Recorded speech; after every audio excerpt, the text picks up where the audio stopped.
Yes तो hello everyone, Rahul यार। आज हम एक्सप्लेन करने वाले हैं 2020 में आई मूवी पेंगुइन को। मूवी के शुरुआत में हम लोग एक शख्स को देख पाते हैं जो चार्ली चैंपियन का मास्क पहना होता है। उसी तरह इसके हाथ में एक छाता भी होता है और ये शख्स एक बच्चे को बहुत ही बेरहमी से मार डालता है। उसके छोटे छोटे टुकड़े कर कर एक बोरी में डालता है और उस बोरी को लेकर लेक के करीब जाता है और देखते ही देखते वो शख्स लेक में डूब जाता है। दरअसल ये सारी वाकया इस औरत का सपना होता है, एक बुरा सपना, और इस औरत का नाम है रिधम। इसका एक डॉगी होता है जिसका नाम होता है साइरस। यहाँ पे साइरस रिधम को नींद से जगा रहा होता है। रिधम एक शादीशुदा औरत है और इसका हस्बैंड का नाम है गौतम। उसी तरह इसके बगल में दो दोस्त हैं, एक का नाम है भावना और दूसरी का नाम है अभी। रिधम प्रेग्नेंट है और इसका 7वां महीना चल रहा है। रूटीन चेकअप के लिए रिधम हॉस्पिटल आई हुई है। वो यहीं पे बैठी बैठी अपने फ्लैशबैक को याद करती है, जिसके बाद यहाँ से कहानी जाती है 6 साल पीछे। इसका एक बच्चा था जिसका नाम था अजय। यहाँ पे रिधम अपने बच्चे को एक पेंगुइन की स्टोरी सुना रही होती है। तभी वहाँ रघु आता है। रघु यानी रिधम का पहला पति। रघु कहता है कि भावना का फादर नहीं रहे। भावना रिधम की बेस्ट फ्रेंड है। तो रघु और रिधम दोनों भावना के घर जाते हैं उसे दिलासा दिलाने के लिए, लेकिन देखते ही देखते वहाँ से अजय गायब हो जाता है। रिधम और रघु दोनों अपने बच्चे को इधर उधर ढूंढने लगते हैं। देखते ही देखते वहाँ के लोगों को इस बारे में मालूम पड़ जाती है। अब सारे लोग मिलकर अजय को ढूंढने लगते हैं। थोड़ी देर के बाद अजय इन्हें मिल जाता है तो रिधम अपने बच्चे को देखते ही सीने से लगा लेती है, उसे काफी ज्यादा प्यार करती है। प्रेजेंट टाइम में रिधम उस हॉस्पिटल में बैठी होती है तो वहाँ पे वो मक्खियों को देखती है। मक्खियों को देखते ही रिधम को चक्कर आने लगते हैं। ऐसा क्यों होता है ये आपको कहानी में आगे मालूम पड़ेगी। अब घबराने की वजह से रिधम का बच्चा भी घबरा जाता है। डॉक्टर रिधम को समझाती है कि अगर तुम्हें मक्खियों से प्रॉब्लम है तो तुम वहाँ क्यों बैठी, अगली बार तुम उस लेक की तरफ मत जाना, तुम अपना ध्यान रखो। इसके बाद रिधम डॉक्टर की बात न मानते हुए उस लेक की तरफ बढ़ जाती है। उस लेक के पास जाने के बाद रिधम फिर से अपना फ्लैशबैक याद करती है। एक दिन रिधम स्कूल अपने बच्चे को लेने के लिए जाती है तो वहाँ पे एक बच्ची आकर कहती है कि आंटी, एक चार्ली चैंपियन अंकल आकर अजय को अपने साथ ले गए और अजय भी उनके साथ चला गया। इस बच्ची की बात सुनकर रिधम घबरा जाती है और वो अपने बच्चे को इधर उधर ढूंढने लगती है, मगर उसे अजय कहीं नहीं मिलता। वो जल्द ही पुलिस को इन्फॉर्म करती है, रघु को इन्फॉर्म करती है। ये सारे लोग सारे जंगल छान मारते हैं, सारे लेक छान मारते हैं, मगर इन्हें अजय कहीं नहीं मिलता। वहीं पासी में ढूंढने पर पुलिस को एक चीज मिलती है जिसके ऊपर काफी सारी मक्खियां बैठी होती है और उसी में एक शब्द भी लिखा होता है, रेस्ट इन पीस। वहीं सारी मक्खियों को देखकर रिधम अनकॉन्शियस फील करने लगती है और वहीं पे बेहोश गिर जाती है। तब से लेकर आज तक रिधम को मक्खियों से एलर्जी है। अब उसी तरह अजय को ढूंढते ढूंढते 1 साल बीत जाते हैं, मगर अजय का कहीं पर भी आता पता नहीं चलता। तो अपनी माँ की दर्द इस इंस्पेक्टर से आकर कहती है, इंस्पेक्टर साहब, वो छोटा सा बच्चा है, अगर उसे भूख लगी तो माँ को ढूंढने लगेगा, पता नहीं कहाँ है, क्या कर रहा है, प्लीज आप जल्द से जल्द मेरे बच्चों को ढूंढ लाइए। उसी तरह रिधम भी अपने बच्चे को ढूंढने की कोशिश कर रही होती है। कुछ दिनों के बाद पुलिस को जंगल में अजय के कुछ सामान मिलते हैं, जैसे कि उसके जूते, कपड़े। उन कपड़ों पर खून लगा होता है जिसे देखकर इंस्पेक्टर अंदाजा लगाता है कि अजय अब इस दुनिया में नहीं रहा। वो यही सारी बातें रिधम को बताता है, मगर रिधम इस बात को एक्सेप्ट नहीं करती। वो घुट घुट कर रोने लगती है। कई दिनों तक ये उदासी रहती है। इसे दिलासा दिलाने के लिए इसके दोनों दोस्त आते हैं। अब कहानी आती है प्रेजेंट टाइम में। इसी वजह से रिधम 6 सालों से इस लेक के पास आ रही है, एक छोटी सी आस लेकर कि शायद मेरा बेटा मुझे मिल जाए। यहाँ पे बैठकर रिधम अपने बच्चे को याद करती है। तभी उसे एक जख्मी आदमी दिखाई पड़ता है। वो जख्मी आदमी कहता है कि वो फिर से आ गया है, मैंने उसकी सूरत देख ली है, मैंने उसे उस बच्चे को किडनैप करते हुए देखा है। दूर से वो शख्स इस जख्मी आदमी की तरफ आ रहा होता है। वो जख्मी आदमी रिधम को अपना फोन देता है, कहता है कि इसमें उसकी तस्वीर है, तुम ये फोन लो और यहाँ से जल्द भाग जाओ। अब रिधम यहाँ से भागती हुई आकर एक जगह पे छुप जाती है। यहाँ पर वो किडनैपर उस आदमी को मार देता है, उसी तरह उसका जुबान भी काट देता है। यहाँ पे रिधम इस फोन को ऑन करने की कोशिश करती है, मगर ये फोन बुरी तरह डैमेज हो चुकी होती है। तभी रिधम का फोन बजने लगता है। अब जल्दबाजी में रिधम उस डैमेज वाले फोन को नीचे गिरा देती है और घबराती हुई अपने कार के पास आती है। घबराहट की वजह से रिधम अपने कार की चाबी गिरा देती है। ये बहुत ही मुश्किल से उस चाबी को उठाने की कोशिश करती है क्योंकि ये प्रेग्नेंट है ना। उसी तरह वो शख्स रिधम की तरफ बढ़ रहा होता है, मगर रिधम कैसे तैसे कर अपनी जान बचाकर यहाँ से निकल जाती है। रिधम सीधा पुलिस चेक पोस्ट पे आती है और यहाँ आकर सारी वाकया बताती है। रिधम की बात सुनकर 2 पुलिस वाले उस लेक के पास जाते हैं तो यहाँ पे रिधम को मालूम पड़ता है कि पिछले 6 महीने के अंदर बहुत सारे बच्चों का किडनैपिंग हुआ है और इस बार भी एक बच्चे का किडनैपिंग हुआ है और उस बच्चे का नाम है अंजना। ये सुनकर रिधम घबरा जाती है और अपनी कार लेकर फिर से उस लेक की तरफ जाने लगती है। रिधम जब यहाँ से अपनी कार से जा रही होती है तभी उसके कार के सामने अचानक से एक बच्चा चला आता है। रिदम उस बच्चे का एक्सीडेंट करने ही वाली होती है मगर वो बचा लेती है। रिदम कार से उतरकर उस बच्चे के पास जाती है तो उसे मालूम पड़ता है ये तो मेरा बेटा अजय है जो मिसिंग हो गया था। 6 साल के बाद इसे अब मिला है इसका बेटा। रिदम अपने बेटे को लेकर डॉक्टर के पास आती है। इस डॉक्टर का नाम है डेविड। डेविड इस बच्चे का इलाज करता है। तभी बाहर अंजना की माँ आती है, यानी कि अंजना की माँ अजय से अंजना के बारे में कुछ पूछना चाहती है मगर अफसोस अजय बोल ही नहीं पाता क्योंकि उसे बात करना ही नहीं आता। अब अंजना की माँ के दर्द को देखकर रिदम को उसके वो दिन याद आते हैं जब अजय मिसिंग हुआ था। कहते हैं ना एक माँ का दर्द एक माँ ही समझ सकती है। अब इसी दौरान यहाँ पे रघु भी आता है। रघु अपने बच्चे को देखते ही गले लगा लेता है। रघु यानी कि रिदम का पहला पति। यहाँ पे डॉक्टर डेविड इन लोगों को अजय की हालत के बारे में बताता है कि कई दिनों तक किसी ने इसे बांध कर रखा। अजय को काफी ज्यादा टॉर्चर किया। इसकी बॉडी में हाइजेनिक फूड न होने की वजह से इसके शरीर में पानी ही नहीं है। उसी तरह उसके मुंह में सलाइवा भी नहीं रहा। कहीं ये गंदी जगह पे सो रहा था, इस वजह से इसके शरीर पे जख्म ही जख्म है। उसी तरह अजय सोशलाइज भी नहीं है, यानी कि अजय इंसानों से डरता है। अब ये सारी बातें सुनने के बाद रघु यहाँ पे अपनी पुरानी गलती को याद करता है कि जब अजय मिसिंग हो गया था तो रघु इसका सारा इल्जाम रिदम के ऊपर डाली थी। रिदम हमेशा अपने बच्चे को याद कर रोती रहती है। इस वजह से परेशान होकर रघु रिदम को डिवोर्स दे देता है। अब रिदम की ये हालत देखकर गौतम सामने आता है और वो रिदम से शादी कर लेता है। तो इस तरह से रिदम और गौतम की शादी हुई। प्रेजेंट टाइम पे रिदम अपने बच्चे को अपने घर लाती है। पहले तो उसे नहलाती है, धुलाती है, अच्छे से कपड़े पहनाती है और एक मुलायम बेड पे उसे सुला देती है। जब रिदम सो रही होती है तो इसे फिर से वही डरावना सपना आता है, वही मास्क वाला, उस जगह साइरस और इसका बच्चा। ये देखकर रिदम घबरा कर नींद से उठ जाती है। उसी तरह अजय के कमरे से एक सॉन्ग सुनाई दे रहा होता है। ऐसा लग रहा था कि Ajay twinkle twinkle little star RAM गा रहा है। यही चेक करने के लिए रिदम अजय के कमरे में जाती है तो अजय गाना बंद कर देता है और बहुत ही अजीब सी डायग्राम ड्रॉ करने लगता है। ये देखकर रिदम पूरी तरह शॉक्ड में रह जाती है। अजय को तो बात करना ही नहीं आता तो रैम कैसे गा रहा है। तो यही सारी बातें आकर रिदम डॉक्टर को बताती है कि इसने रैम गया और यही सारी ड्राइंग इसने बनाया। ये सुनने के बाद डेविड कहता है कि जो इसके दिमाग में था वही ड्रॉ किया है। उसी तरह डॉक्टर और गौतम ये यकीन नहीं करते कि अजय ने वो रैम गया। डॉक्टर रिदम को कहता है कि अगली बार अजय अगर रैम गया तो तुम उसे रिकॉर्ड कर लेना। तभी रघु रिदम के पास कॉल करता है और उसे बाहर मिलने के लिए बुलाता है क्योंकि रघु आउट ऑफ स्टेशन जा रहा है।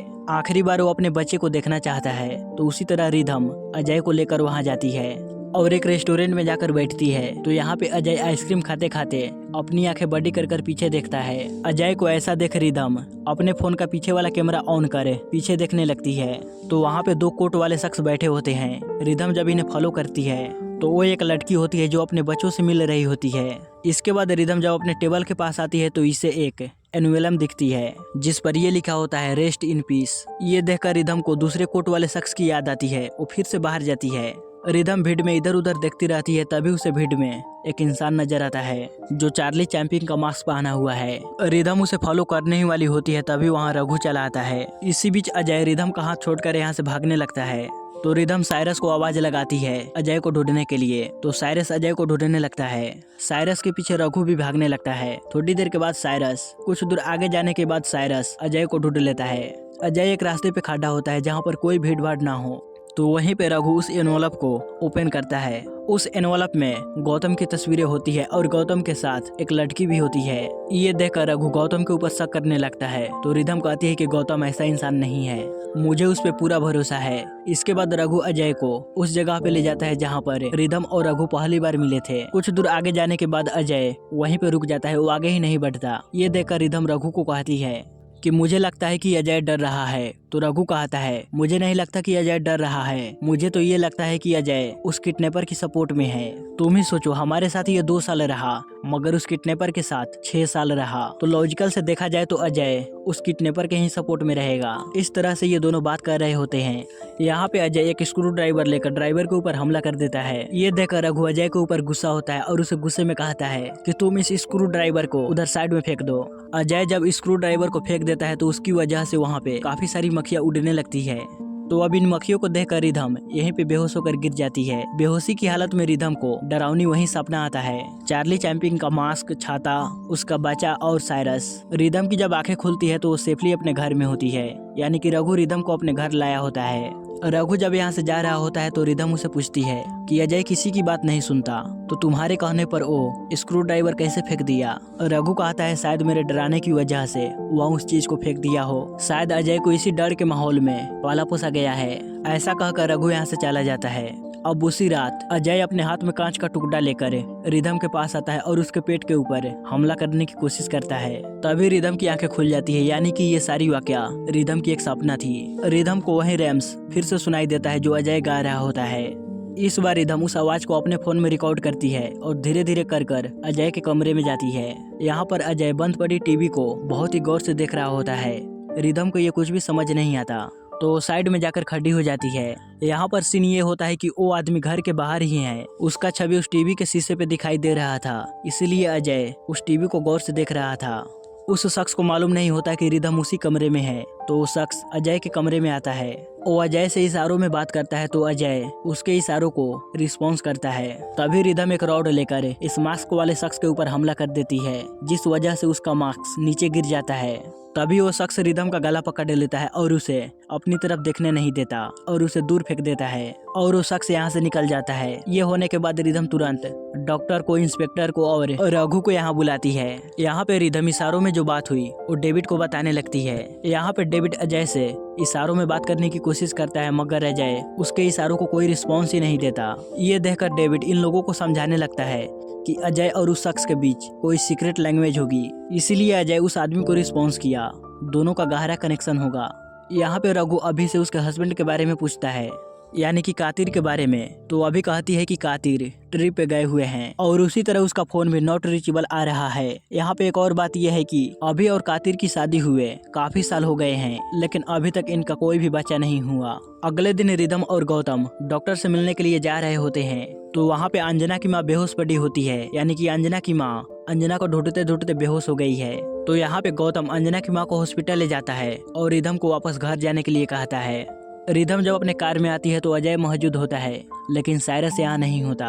अब रिदम साइरस को ढूंढने के लिए जाती है और इधर साइरस देखते ही देखते किसी चीज को ढूंढ लेता है।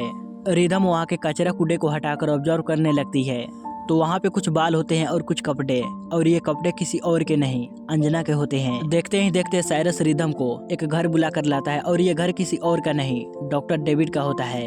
अब रिदम डॉक्टर के घर में घुसकर इधर उधर ऑब्जर्व करने लगती है। तभी डॉक्टर रिदम के सामने आता है और वो रिदम के लिए कॉफी बनाने के लिए चला जाता है। इसी दौरान साइरस यहाँ पे एक अलमारी को ढूंढ लेता है। डेविड कॉफी लेकर रिदम के पास आता है, तो रिदम डेविड से कहती है कि डॉक्टर मैं यहाँ से उठ नहीं सकती, मैं काफी ज्यादा थक गई हूँ, क्या आप मेरे साइरस को बाहर घुमाने के लिए ले जा सकते हैं। तो उसी तरह डॉक्टर साइरस को घुमाने के लिए बाहर ले जाता है। अब इसी मौके का फायदा उठाकर रिदम उस अलमारी को ओपन करती है, लेकिन वो अलमारी नहीं, उसके पीछे एक गुप्त दरवाजा होता है। रिदम जब उस दरवाजे को खोलकर कमरे के अंदर जाती है तो वहाँ पर उसे एक लाश दिखाई पड़ती है। ये लाश किसी और का नहीं उस आदमी का था, यानी कि लेक के पास रिदम को आदमी मिला था ना जो जख्मी था, उसी कमरे में रिदम को अंजना भी मिलती है। फिलहाल अंजना बेहोश पड़ी होती है, रिदम उसे होश में लाती है। तभी वहाँ डेविड चला आता है। डेविड अजय को बार बार उसे मारने की कोशिश करता है, तो रिदम अपने बच्चे को बचा लेती है और इसी दौरान यहाँ पे काफी तगड़ी फाइट होती है। साइरस भी रिदम का मदद करता है। अब कैसे तैसे कर रिदम इस डॉक्टर का हाथ पैर बांध देती है और उस कमरे से बाहर निकल जाती है। बाहर निकलने के बाद वो सीधा इंस्पेक्टर के पास कॉल करती है, तो यहाँ पे उसी तरह एम्बुलेंस रघु गौतम चले आते हैं। तो इस तरह से डेविड गिरफ्तार हो जाता है। पुलिस स्टेशन लाने के बाद इंस्पेक्टर इसे काफी सारे सवाल पूछते हैं, लेकिन डेविड इंस्पेक्टर से कहता है कि मैं रिदम से बात करना चाहता हूँ, मैं जो कुछ भी बताऊंगा वो रिदम को ही बताऊंगा। थोड़ी देर बाद रिदम डेविड के पास आती है, तो डेविड रिदम को एक गेम खेलने के लिए कहता है, यानी कि सवाल जवाब का गेम। एक ही वक्त एक शख्स एक ही क्वेश्चन पूछ सकता है। इस तरह से दोनों के बीच क्वेश्चन आंसर का सिलसिला चलने लगता है, यानी कि रिदम डेविड से क्वेश्चन पूछ रही होती है, वहीं डेविड रिदम से क्वेश्चन पूछ रहा होता है। यहाँ पे रिदम को मालूम पड़ता है कि डेविड ने एक ही बच्चों को नहीं बल्कि उसने काफी सारे बच्चे को किडनैप किया था। किडनैपिंग करने के बाद उन बच्चों का वो ऑर्गन्स ले लिया करता था। जब वो बच्चे मर जाते तो उनकी डेथ बॉडी को एक एसिड में मिला था और उस एसिड को उस लेक में ले जाकर फेंक देता।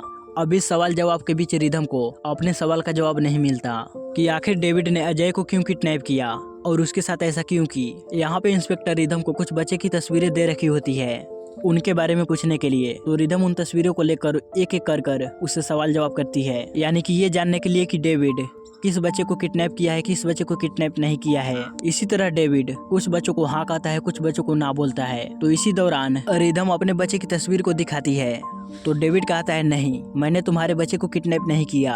अगर डेविड अजय को किडनैप किया होता तो उसका आर्गन कब का बेच चुका होता और अजय आज जिंदा ना होता। अब इसका मतलब ये है कि अजय को किडनैप करने वाला कोई दूसरा शख्स है। अब इन्हीं बातों में डेविड रिदम को क्लू देने लगता है कि किसने तुम्हारे बच्चे को किडनैप किया। यानी कि डेविड को मालूम है कि अजय को किसने किडनैप किया था, लेकिन डेविड रिदम को क्लियरली नहीं बताता कि इस शख्स ने तुम्हारे बच्चे को किडनैप किया था। वो कहता है कि तुम अपने देखने का नजरिया बदलो, तुम अपने आसपास ध्यान से देखो, तुमको खुद पे खुद आंसर मिल जाएगा। अब डेविड की बात सुनने के बाद रिदम को काफी सारे लोगों पे शक होने लगता है, कातिर पे, रघु पे, गौतम पे। यही सोचते सोचते रिदम जब हॉस्पिटल जा रही होती है तो वहाँ पे गौतम जख्मी होता है। यहाँ पे गौतम रिदम को कहता है कि आने वाला शख्स एक लड़की है और उसने अजय को यहाँ से उठा कर ले गई। अब ये देखकर रिदम कई तरह से सोचने लगती है, डेविड की बातें याद करने लगती है और उसी तरह वो अजय द्वारा बनाए गए डायग्राम को याद करती है। अजय की ड्राइंग को देखने के बाद रिदम को ये बातें मालूम पड़ती है कि किडनैपर लेफ्टी है, इसीलिए डेविड बार बार चित्र के बारे में बात कर रहा था। अब रिदम ये सोचने लगती है कि मेरे सराउंडिंग में लेफ्ट हैंडेड कौन है, तो कोई और नहीं भावना होती है, रिदम की बेस्ट फ्रेंड। यहाँ पे भावना ग्लास में लिक्विड डालते हुए कहती है कि अगर तुमने इसे पी लिया तो मैं बता दूंगी कि अजय कहाँ पर है। अभी भावना की बातें कंप्लीट ही नहीं होती, उससे पहले ही रिदम उस लिक्विड को पी लेती है और रिदम भावना से पूछती है कि बताओ मेरा बच्चा कहाँ पर है, तुमने कहाँ पर उसे छुपाया है। तो यहाँ पे भावना अपनी स्टोरी बताती है, यानी कि रिदम एक ऑर्थन थी और भावना के घर में ही पली बढ़ी, यानी कि भावना के माता पिता ने ही रिदम की परवरिश की है। यहाँ पर माइनस पॉइंट ये है कि हर चीज में रिदम फर्स्ट हुआ करती थी, इस वजह से भावना के माता पिता भावना को ही डांटते रहते। ओ देखो, वो स्कूल फर्स्ट आई, तुम उसी का दोस्त हो ना, तो तुम क्यों नहीं फर्स्ट आई। तो इस तरह से बचपन से लेकर आज तक भावना रिदम की नाम सुनते आ रही थी। भावना को लग रहा था कि मैं अपनी पहचान खो रही हूँ, तब से वो रिदम से नफरत करने लगी। यानी कि भावना रिदम से जलस होती थी, तो वो एक दिन के लिए रिदम के बेटे अजय को किडनैप की। जब अजय मिसिंग हो गई तो रिदम काफी ज्यादा रोने लगी। इसको रोता हुआ देख भावना काफी ज्यादा खुश हो रही थी, तो भावना ने एक और दिन बढ़ाया, यानी कि अजय को वो अपने साथ एक और दिन रखी। तो रिदम और भी ज्यादा रोने लगी, वो घुट घुट कर रोने लगी। ये देखकर भावना को काफी ज्यादा मजा आने लगा। इस तरह से दिन गुजरे, सप्ताह गुजरे, महीने गुजरे और साल भी गुजरे। इस तरह से 6 साल बीत गए, मगर एक दिन कादिर को इस बारे में मालूम पड़ गया। वो भावना को फॉलो कर उस जगह पे पहुंच गया, तो भावना कादिर को ही मार डाली। कादिर यानी कि अभी का हस्बैंड। अब इसी दौरान अजय यहाँ से भाग निकला और रिदम को मिल गया। यहाँ पे भावना रिदम को कहती है कि तुम किस बच्चे को बचाओगी, तुम्हारे कोख में पल रहा है उस बच्चे को या फिर अजय को। रिदम ने जिस लिक्विड को पिया उसमें भावना ने जहर मिलाया था।